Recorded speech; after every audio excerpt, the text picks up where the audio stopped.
হরে কৃষ্ণ। এটা তো সবার জানো নাকি? এটা যদি জানা না থাকে তাহলে তো সর্বনাশ। অনেকে আমার নামও ভুল গায়, এরকম মানুষও পেয়েছি আমি। হরে কৃষ্ণ হরে কৃষ্ণ কৃষ্ণ কৃষ্ণ হরে হরে, হরে রাম রাম রাম হরে হরে। হরে কৃষ্ণ হরে কৃষ্ণ কৃষ্ণ কৃষ্ণ হরে হরে, হরে রাম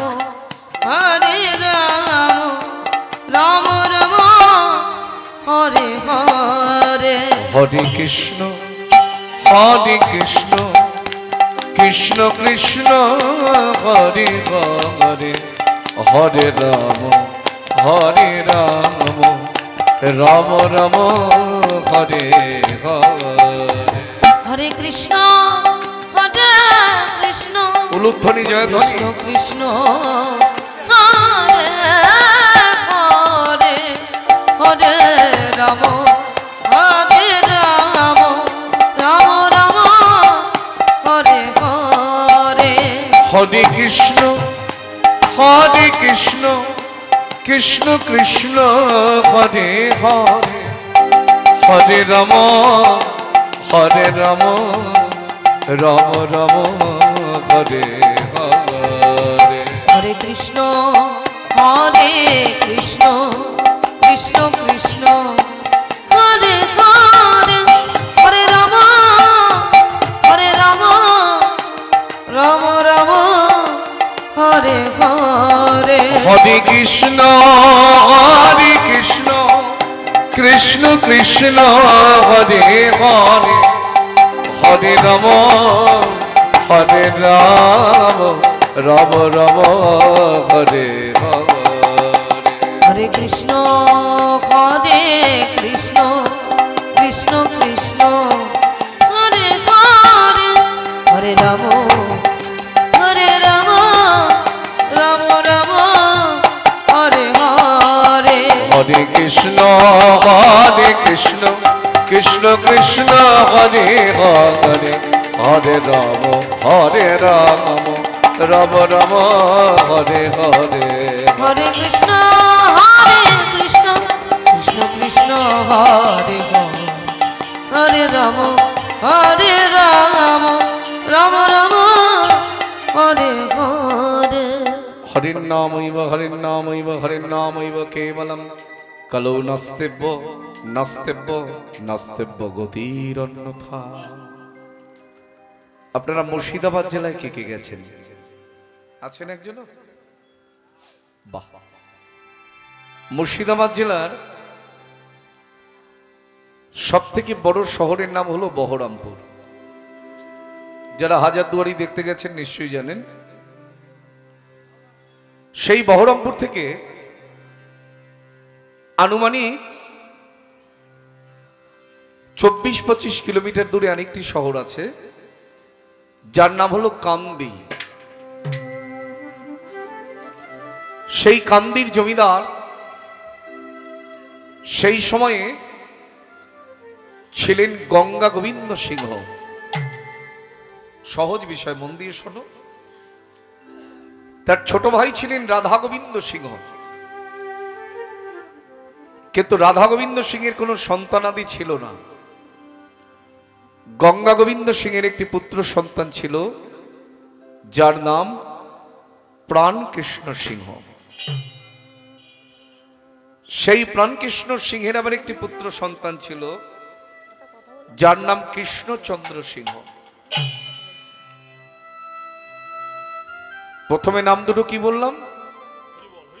গঙ্গা গোবিন্দ সিংহ আর তার ছোট ভাই রাধা গোবিন্দ সিংহ। আগেকার দিনে নামগুলো এরকমই হতো, দেবদেবীর নাম, ভগবানের নাম।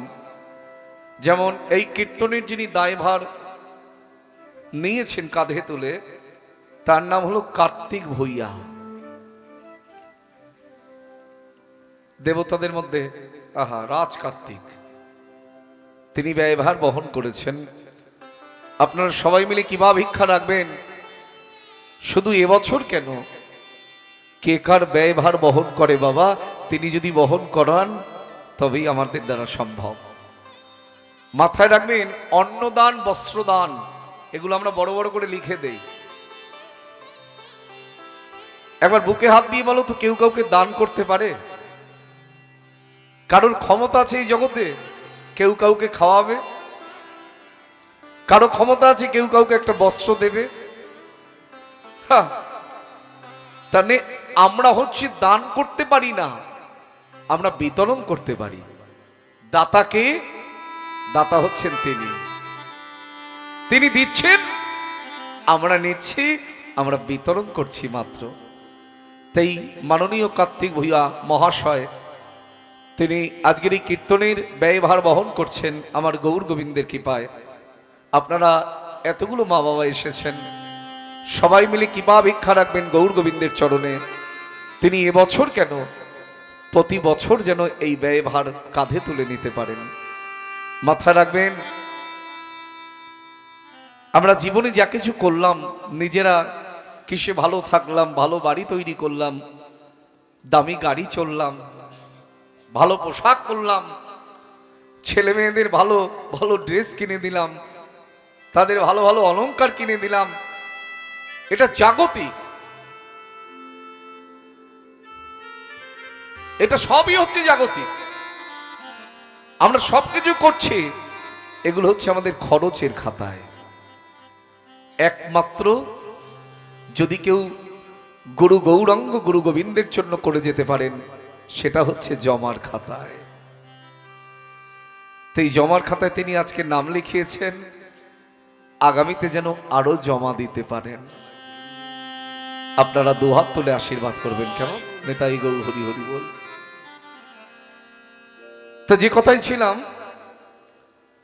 গঙ্গা গোবিন্দ সিংহের ছোট ভাই রাধা গোবিন্দ সিংহ, কিন্তু রাধা গোবিন্দ সিংহের কোনো সন্তানাদি ছিল না। গঙ্গা গোবিন্দ সিংহের একটি পুত্র সন্তান ছিল, যার নাম প্রাণ কৃষ্ণ সিংহ। দেখো নামগুলো কি সুন্দর। আবার সেই প্রাণ কৃষ্ণ সিংহের পুত্র সন্তান ছিল, যার নাম কৃষ্ণচন্দ্র সিংহ। ছোটবেলায় দাদু গঙ্গা গোবিন্দ সিংহ কৃষ্ণচন্দ্র সিংহকে আদর করে লালা বলে ডাকতেন বলেই পরবর্তীকালে তিনি বৈষ্ণব জগতের লালাবাবু নামেই পরিচিত হয়েছিলেন। সেই সময়ে লালাবাবুদের এক বছরের রোজগার ছিল 52,36,000 টাকা।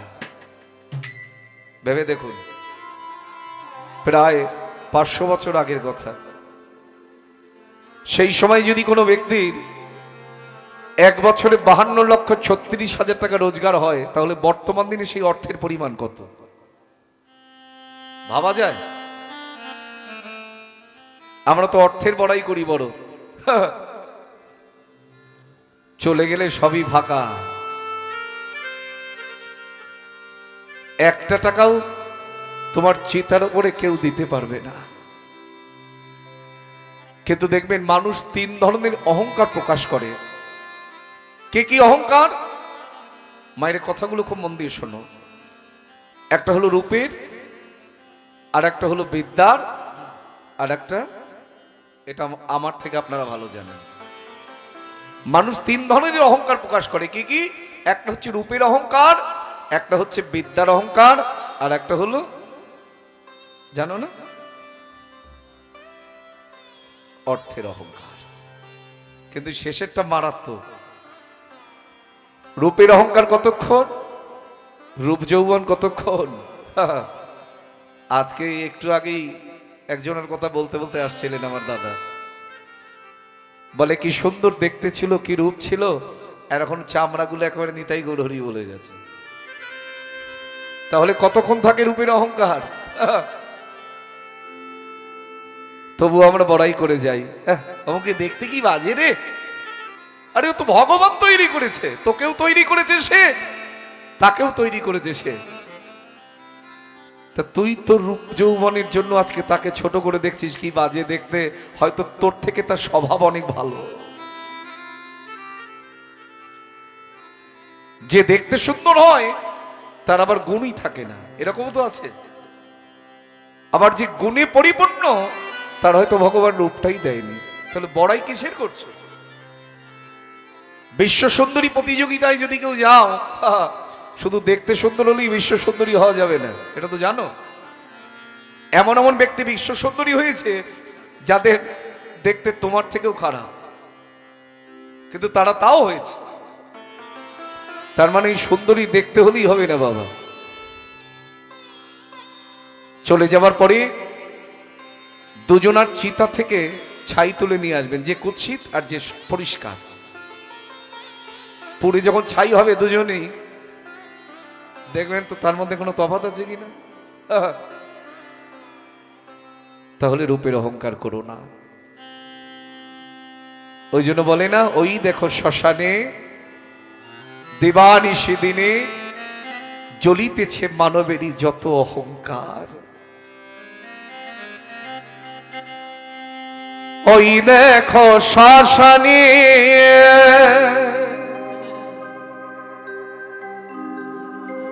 দেবানিশি দিনে, ওই দেখো শ্মশানে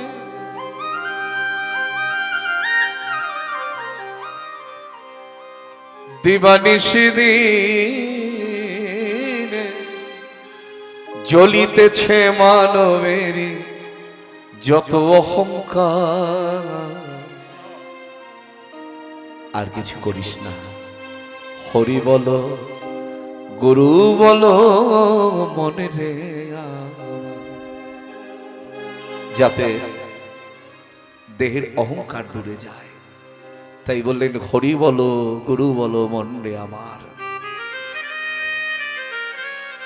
কীর্তন যে শুনবেন, কীর্তন কেন শুনবেন এটা প্রশ্ন না, যে আমি এখানে এসে বসলাম ঠান্ডার মধ্যে, কি কারণ? কীর্তন শোনার উপকারিতা কি আছে? মহাপ্রভু নিজের মুখে শ্লোক রচনা করলেন, চেত দর্পণ মার্জনম। মন মানে কি?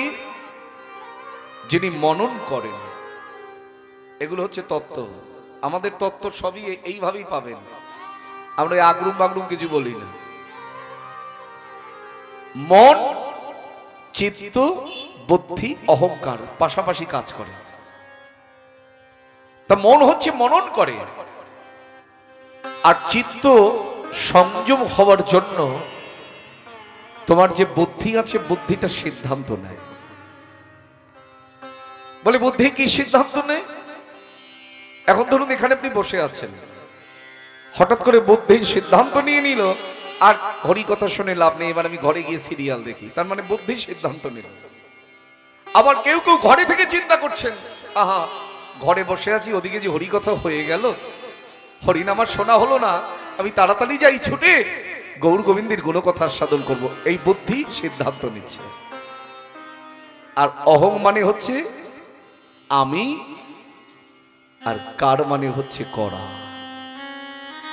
তোমার অহংকার আসবে না যদি হরি নামের চিত্ত দর্পণ হৃদয় মাঝে আঁকতে পারো, তখন বুদ্ধিটা চিত্তটাকে সংযম করে দেবে। এই জন্য বললেন চিত্ত দর্পণ মার্জনম। বাইরে যেমন দর্পণ মানে কি? আয়না। বাইরের দর্পণে আমি যেমন মুখ দেখি প্রতিদিন, স্নান করে উঠে চুলটা কি করছো, একদিন আয়না ছাড়া দেখবে তো। এখন যাদের অভ্যাস আছে এদের মতন সেটা আলাদা ব্যাপার, কিন্তু মায়েরা পারে, ছেলেরা পারে এরকম, ওটা একটা আলাদা কায়দা। কিন্তু মায়েরা তারা কখনো আয়না ছাড়া মাথা আঁচড়ালে কেমন লাগবে দেখতে। আর তারপরে যদিও বা সেটা হলো, তুমি যদি সিঁদুর পড়তে যাও, কোথায় সিঁদুর দিয়ে রাখবে তা ঠিক নেই। তার মানে বাইরের জগতের দর্পণে যেমন বাইরের জগতে রূপটা দর্শন হয়, ভেতরের জগতে ভগবান একখানা দর্পণ দিয়েছে, যার নাম হলো চিত্ত দর্পণ। তুমি কেমন জগতে তোমার থেকে বেশি কেউ জানতে পারে না, আমি কেমন আমার থেকে জগতে বেশি কেউ জানতে পারে না, কেউ না। বলে কেন পাশের বাড়ির লোকটা তো জানে না, কখনো না। যে ব্যক্তি চুরি করে বেড়ায় সে যদি জীবনে কোনোদিন ধরা না পড়ে, জগতে কে জানবে সে চোর? কিন্তু সে নিজে তো জানে আমি মস্ত বড় একটা চোর। তার মানে আমি কেমন আমার থেকে বেশি কেউ জানতে পারে না। সেই জন্য ভগবান বিবেক দর্পণ, চিত্ত দর্পণ দিলেন অন্তর মাঝে, যাতে চিত্ত দর্পণেও আমরা আমাদের বিবেকটাকে দর্শন করতে পারি। ওই জন্য অহংকার করা চলবে না। আর একটা অহংকার কিসের? পাণ্ডিত্যের। দেখবেন যারা পণ্ডিত মানুষ বিদ্বান, তবে প্রকৃত অর্থে নয়, যারা প্রকৃত পণ্ডিত তারা অহংকার জাহির করে না। কিন্তু আমি গতকালকের আসরেও বলছিলাম, আমরা পাণ্ডিত্য জাহির করি কোথায়? যেখানে একজন মূর্খ ব্যক্তি থাকে। কিন্তু পণ্ডিত পণ্ডিতের কাছে যায় না, তাহলেই তো ধরা পড়ে যাবে। কিন্তু মাথায় রাখবেন, এই জগৎ মাঝে আমার শ্রী গুরুদেব হচ্ছেন নিত্যানন্দ প্রভুর 13তম বংশধর। প্রভুপাদ ছিল রতন কৃষ্ণ গোস্বামী, নবদ্বীপ বলদেব মন্দির। আমার গুরুদেব একটা কথা বলেন, জগতে কাউকে ছোট করে দেখতে নাই রে বাবা। ডাক্তার বলো, ইঞ্জিনিয়ার বলো, স্কুল টিচার বলো, যাই বলো না কেন, সে কি মাঠে ধান চাষ করে? করে কোনোদিন? ধান চাষ করে কি? হয়তো সে জীবনে স্কুলেই যায়নি, পড়াশোনাই করেনি, কিন্তু রোদ জলকে উপেক্ষা করে মেহনত করে ওই ফসলটা ফলিয়েছে বলে আজকে ওই যারা শিক্ষা জাহির করছে তাদের এক মুঠ অন্ন মুখে যাচ্ছে। তাহলে কাকে ছোট করছি আমরা? এই জগতে কাউকে ছোট করা যায় না। আর একটা অহংকার হচ্ছে মারাত্মক, সেটা হচ্ছে অর্থের অহংকার। দেখবেন একজন কোটিপতির বাড়িতে একজন কাঙাল মানুষ প্রবেশ করতে গেলে তাকে 10 বার চিন্তা করতে হয়, আমি যাব, যদি কিছু বলে, যদি কিছু বলে ফেলে, হয় না এরকম? কিন্তু কে বলতে পারি একদিন ওই কোটিপতি কাঙালের কাছে যাবে না, আবার কাঙাল কোটিপতির কাছে আসবে না, বলে দিয়ে ধন দেখে মন কেড়ে নিতে কতক্ষণ। কিন্তু লালাবাবুর দাদু মারা যাওয়ার পরে সমস্ত জমিদারির ঐশ্বর্যের ভার বহন করেছিলেন লালাবাবুর পিতা প্রাণকৃষ্ণ সিংহ। এই যখনই জমিদারির মঞ্চে বসলেন তার মধ্যে অহংকার কাজ করলো। মানুষকে মানুষ বলে ভাবতেন না, দুধছাই করতেন, যেটা আমাদের সমাজ করে। আমার টাকা আছে, ওই ব্যক্তিকে আমি পাত্তা দিতে যাব কেন? একদিন 12 বছর বয়সের লালা তাদের কাছারির বারান্দায় বসে আছে। জমিদার, আগেকার দিনে জমিদারদের দ্বার রক্ষা করবার জন্য দারোয়ান থাকতো, প্রহরী থাকতো। এখনো থাকে, সিস্টেমটা একটু পরিবর্তন হয়েছে। এখন বড়লোক বাড়িতে দারোয়ান থাকে না, কিন্তু 2-4টে কুকুর থাকে। জয় নিতাই গৌর হরি বল। শহরে গেলে দেখতে পাবেন। আর শহরে যাওয়া লাগবে না, এখন গ্রাম বাংলায় ঢুকে গেছে। এখন ওই কুকুরের ডাক জানা, আমি এমন এমন বাড়িতে কীর্তন করতে গেছি, ওরে বাপরে বাপ, ধনী বাড়ি, আর কুকুরের ডাক শোনার পরে মনে হয় না যেন এখান থেকে পালাইছে। তা আগেকার দিনে দারোয়ান থাকতো দ্বার রক্ষা করবার জন্য, প্রহরী থাকতো। ওই দ্বারে দ্বার রক্ষা করছেন, লক্ষ্য করুন। আর 12 বছর বয়স তখন লালার, কাছারির বারান্দায় বসে আছে। এমন সময় দরজায় একজন কন্যাদায়গ্রস্ত ব্রাহ্মণ এসে দাঁড়িয়েছেন। কন্যাদায়গ্রস্ত ব্রাহ্মণ মানে মেয়ের বিবাহের জন্য একজন ব্রাহ্মণ পিতার সাহায্য চাইতে এসেছেন। আসে না মেয়ের বিবাহের জন্য অনেকে সাহায্য চাইতে, যারা কাঙাল মানুষ কি করবে। এখন ওই দ্বারে যে দ্বার রক্ষা করছেন, তিনি কিছুতেই ওই ভিখারিকে ভিতরে প্রবেশ করতে দিচ্ছে না। অনেকক্ষণ ধরে দেখছে ছোট্ট লালা। দেখার পরে চিৎকার করে বলে উঠলেন, প্রহরী, প্রহরী, উনি কে গো? আমি তখন থেকে দেখছি উনি ভিতরে প্রবেশ করতে চাইছেন, কিন্তু তুমি কিছুতেই প্রবেশ করতে দিচ্ছ না। উনি কে? তখন অসহায় ওই ব্রাহ্মণ পিতা বলছেন, ছোট বাবু, আমি একজন অসহায় বাবা, ঘরে আমার একটি কন্যা আছে গো, আমি সেই কন্যার বিবাহের জন্য আপনার পিতা অর্থাৎ বড়বাবুর কাছে কিছু অর্থ সাহায্য চাইতে এসেছি। কিন্তু দেখুন না, এই দানি আমাকে কিছুতেই দ্বার ছেড়ে দিচ্ছেন, আমি কি করে ভেতরে যাব? ছোট্ট লালা তখন বলে উঠল, ছি ছি ছি ছি, ওহে দাঁড়ি, আমার পিতার এত জমিদারি, এত ঐশ্বর্য, সেই পিতার কাছে একজন অসহায় বাবা তার মেয়ের বিবাহের জন্য কিছু অর্থ সাহায্য চাইতে এসেছে, আর তুমি দ্বারটা ছেড়ে না দিয়ে তাকে প্রবেশ করতে দিলে না। তখন ওই দাঁড়ি বলছে, ছোট বাবু, আমাকে কেন দোষারোপ করছেন? আপনার পিতারই তো অর্ডার, আপনার পিতারই তো আদেশ, তার অনুমতি ছাড়া কাউকে ভেতরে প্রবেশ করতে দেওয়া যাবে না। আমিও জমিদার বংশের প্রদীপ, আজ আমার অনুমতি তোমাকে গ্রহণ করতে হবে। তুমি আমার বাবাকে গিয়ে বলো, সে যেন এই অসহায় বাবাকে 1000 টাকা দান করে দেন।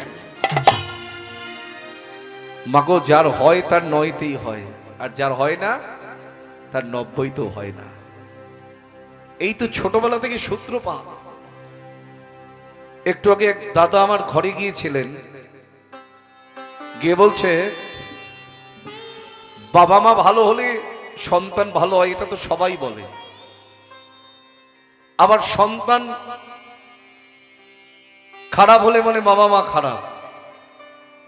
তাই বললাম, দেখো, ভালো মন্দ মিশেই তো জগৎ। তবে বাস্তব কথা, বাবা মা ভালো হলে সন্তান ভালো হয়। হয়তো যার মন্দ কপাল, যার দুর্ভাগ্য, বাবা মা অত্যাধিক ভালো, যেমন আমার পাড়াতেই একজন ছিল, বাবা স্কুলের প্রধান শিক্ষক, ছেলে হয়েছে মাতাল। বাবাকে শিখিয়ে দিয়েছে, এটা সমাজের সঙ্গে মিশতে মিশতে ওরকম তৈরি হয়ে গেছে। আবার এই জগতে বাবা মা খারাপ, সন্তান ভালো হয়েছে তারও উদাহরণ আছে। আপনি বলুন তো, প্রহ্লাদের জন্ম, প্রহ্লাদের বাবার নাম কি ছিল? হিরণ্যকশিপুর, যিনি দৈত্য, সেই দৈত্যের ঔরাসেই তো ভক্তের জন্ম হয়েছে। এটা হচ্ছে সুকৃতি। যার এই জায়গাটা ভালো, ভগবান যেটা লিখে পাঠিয়েছেন, এবং যার মন্দ কপাল, তাকে কাঁদতেই হবে। 4 ছেলে চাকরি করে, মা ভাত পায় না, তেমনও তো আছে। এর জন্য অন্যকে দোষারোপ করে লাভ নাই, এটা আমার কপাল, এটা আপনার কপাল। ভগবান যেটা লিখে পাঠিয়েছেন কর্মফলে তাই হবে, কিচ্ছু করার নাই। আপনি সংসারকে উজাড় করে দেবার পরেও সংসার আপনাকে ফিরিয়ে দেবে, এটা যেন চিন্তা করবেন না। তাই যার হবে তার 9তেই হবে, যার হবে না তার 90তেও হবে না। ওই 12 বছর বয়সের লালা যখন বললেন 1000 টাকা দান করে দিতে আমার পিতার কাছ থেকে, প্রহরী ছুটতে ছুটতে গেলেন লালা বাবুর পিতার কাছে। বড় বাবু, বড় বাবু, দ্বারে একজন কন্যাদায়গ্রস্ত ব্রাহ্মণ এসেছেন। ছোট বাবু বললেন তাকে 1000 টাকা দান করে দিতে, আমি কি দেব? কথাটা শুনে লালাবাবুর পিতা একেবারে ক্রোধে জ্বলে উঠেছে। এত বড় স্পর্ধা, এত বড় সাহস, এখনো 1 টাকা রোজগার করবার ক্ষমতা হলো না, দান করার কথা চিন্তা করে। বেশ, আজকে একসঙ্গে দুজনকে শিক্ষা দেব। ছেলে যখন বলেই ফেলেছে, কিছু তো করার নাই, জমিদারের ছেলে, চারিদিকে প্রচার হয়ে যাবে। তাই ওই প্রহরী রাতে 1000 টাকা দিয়ে বললেন ভিখারিকে ভিক্ষা দিবি, দিয়ে বলবি সে যেন জীবনে কোনোদিন দ্বিতীয়বার আমার দ্বারে আর ভিক্ষা না করতে আসে। আচ্ছা মায়েরা একটু বুকে হাত দিয়ে বলো তো, আমরা সমাজে অনেক ব্যক্তি আছি মনে মনে চিন্তা করি যারা কাঙাল তাদের বুঝি আত্মসম্মান নাই। আমরা অর্থ দিয়ে কিনতে চাই জগৎকে। যারা গরিব, যারা ভিখারি তাদের বুঝি আত্মসম্মান নাই। মাথায় রাখবেন এই জগতে এমনও ব্যক্তি আছে না খেয়ে মরে যাবে, তাও কারোর কাছে গিয়ে বলবেন আমায় এক মুষ্টি অন্ন দাও। আছে বাবা, না খেয়ে মরে যাবে তাও চাইবে না। সেই ভিখারি বলছে ওগো প্রহরী, অর্থের আমার বড় প্রয়োজন ছিল ঠিকই, তোমারই কথা শোনার পরে আমার মনে হলো আর বুঝি আমার অর্থের প্রয়োজন নাই। তবে সে তো জমিদার, তাকে একটু বলো সে যেন আমার মেয়েটাকে দুহাত ভরে একটু আশীর্বাদ করে, যাতে আমার মেয়েটা ভব সিন্ধু তরি পার হয়ে যেতে পারে।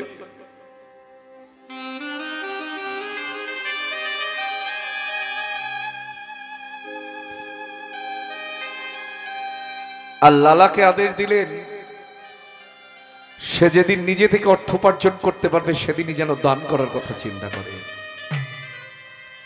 এই কথা শোনার পরে ছোট্ট লালাও কাঁদছে। বাবা বেশি তো নয় গো, মাত্র তো 1000 টাকা, সেটা দান করার কথা বলেছি বলে।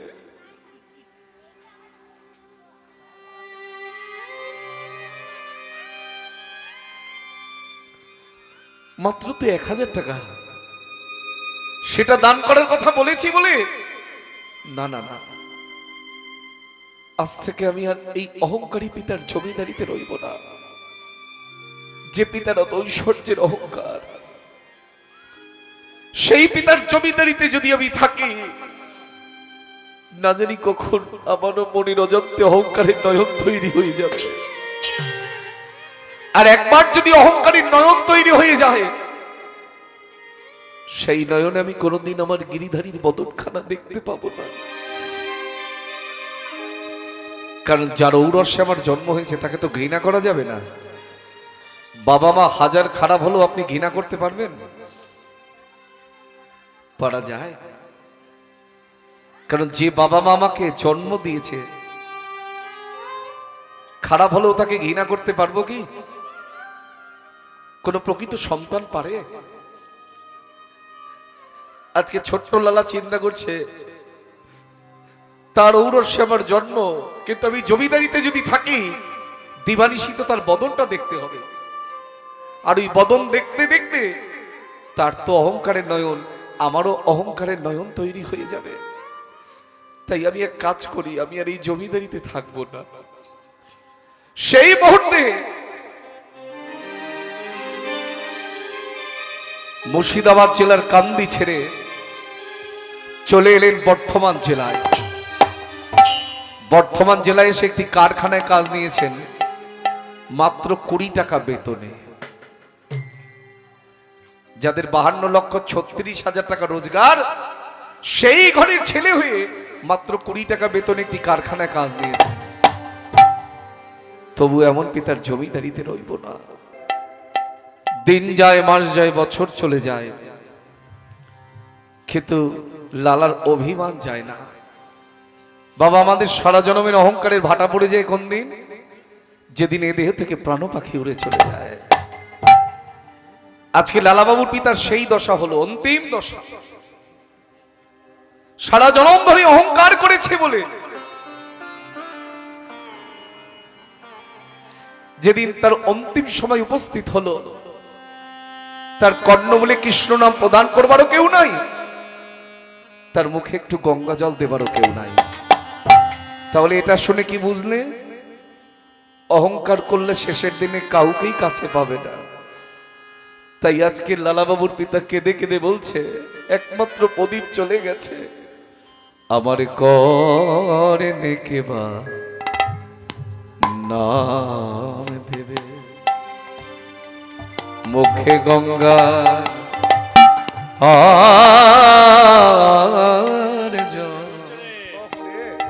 আমার করে কেবা নাম দেবে আমার মুখে গঙ্গা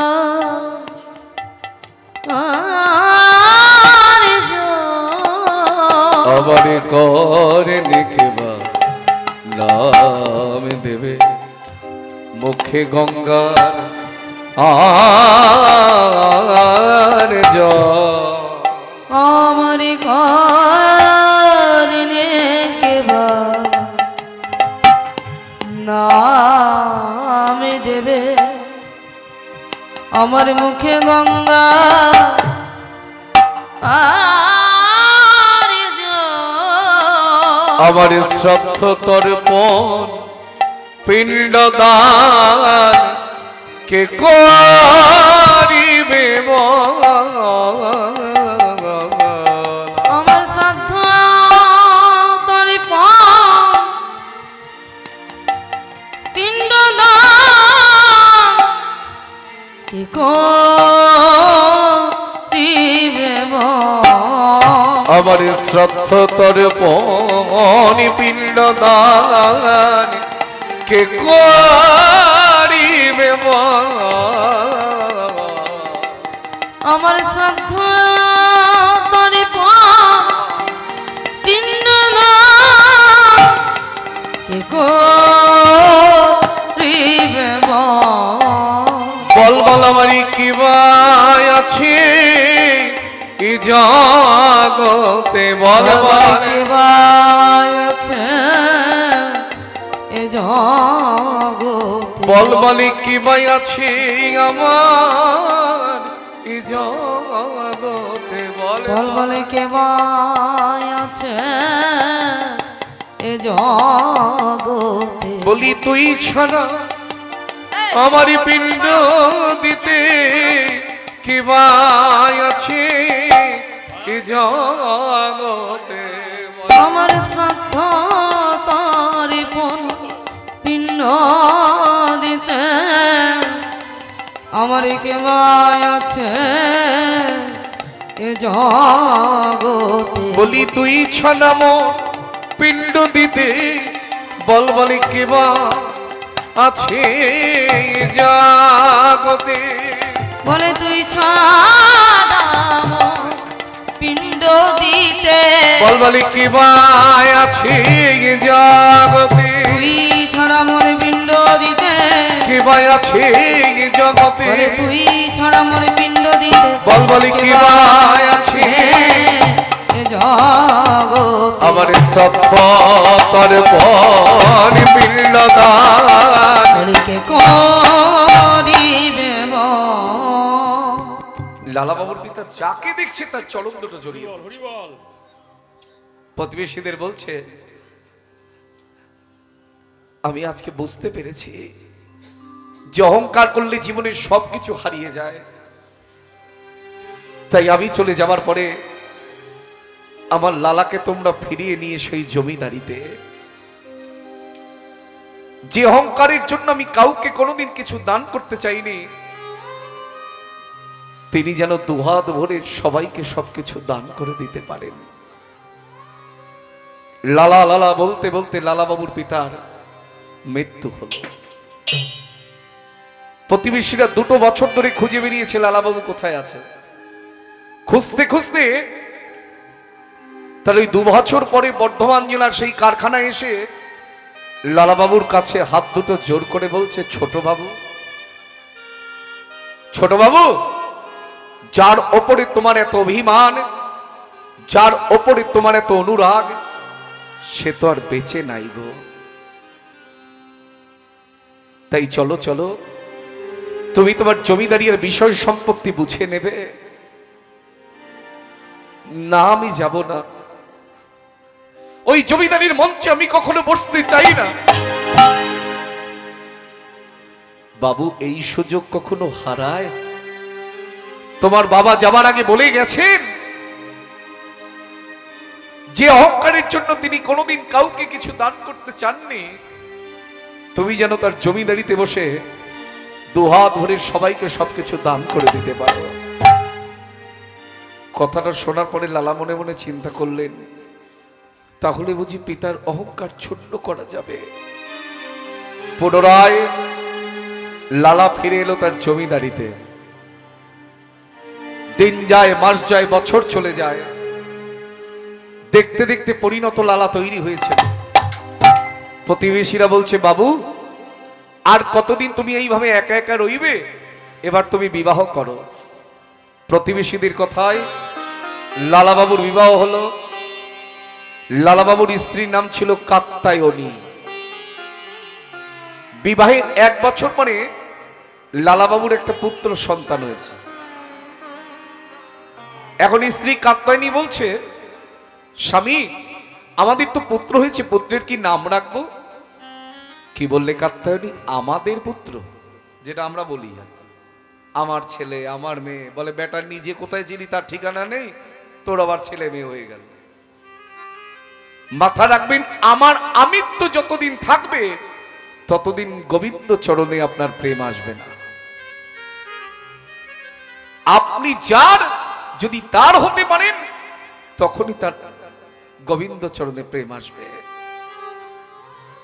গীতাতে ভগবান বলছেন না, সর্বধর্মং পরিত্যাজ্য মামেকং শরণং ব্রজ অহং তং সর্বপাপেভ্যো মোক্ষয়িষ্যামি মা শুচি।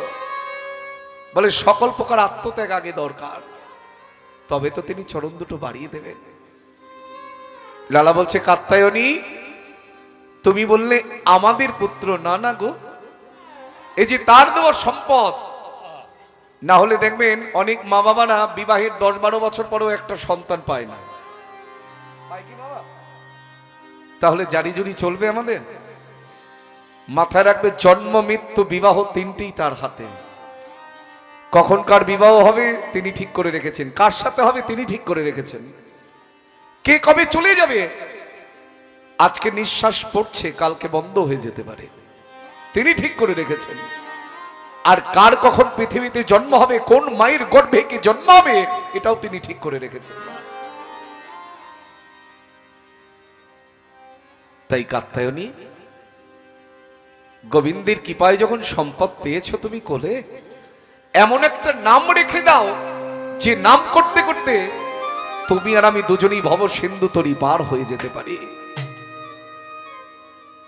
আপনাদের প্রথমে বলেছিলাম, আগেকার দিনের মা বাবারা যে কোনো সন্তানের নাম রাখতেন ভগবানের নাম দিয়ে, দেবদেবীর নাম দিয়ে।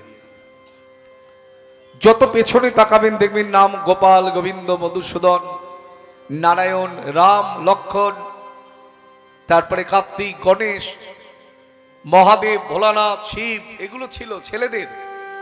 আর মেয়েদের রাধা, ললিতা, বিশাখা, তারপরে গৌরী, পার্বতী, সরস্বতী, লক্ষ্মী, এই সব নাম এখন আর খুঁজে পাবেন না, এখন তো মডার্ন যুগ। নামেরও একটা গুণ আছে। অজামিল দস্যুর কথা মনে আছে? যে অজামিল দস্যু সারা জনম দস্যুবৃত্তি করে গেছেন,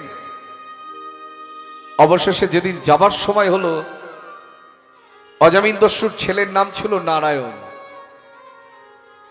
3 বার ডাকলেন, নারায়ণ আয়, নারায়ণ আয়, আমার যাবার সময় হয়ে গেল, নারায়ণ আয়। এই যে 3 বার নিজের ছেলের নাম ধরে ডেকেছেন, বৈকুণ্ঠেশ্বর ভগবান এসে দাঁড়িয়ে আছে। ওই জন্য বৈষ্ণব শাস্ত্র বলছেন, অজামিল দস্যু ছিল, কৃষ্ণ নামের গুণে তরে গেল, পুত্রের ডাকিল নারায়ণ। তা যদি কারোর ছেলের নাম হয় গোপাল, যদি কারোর ছেলের নাম হয় গোবিন্দ, আপনি তো ডাকতে পারবেন, এই গোপাল বাবা আয় তোকে স্নান করিয়ে দেব, এ গোপাল আয় তোকে একটু খাইয়ে দেব। ডাকছেন নিজের ছেলেকে, কিন্তু নামটা তো হয়ে যাচ্ছে বদনে। আপনি ডাকছেন আপনার জন্মানো ছেলেকে, যাকে জন্ম দিয়েছেন, কিন্তু নামটা তো হয়ে যাচ্ছে। তাই নামেরও একটা গুণ আছে বাবা। নাম করতে করতেও উদ্ধার হয়ে যাওয়া যায়। নামেই তো নামি নামে। তাই লালা বলছে কাত্যায়নী, ওর নামটা রেখে দাও নারায়ণ। আর একটা কন্যা ছিল যার নাম হলো সুমতি। সুমতি, কুমতি নয়, সুমতি, ওই চরণে যার সুমতি। এখন লালা জমিদার হয়েছেন, জমিদারিতে বসেছেন। আগে মনে আছে 12 বছর বয়সে লালা কাছারির বারান্দায় বসেছিল, আর আজকে বসেছেন জমিদার লালা জমিদারির মঞ্চে।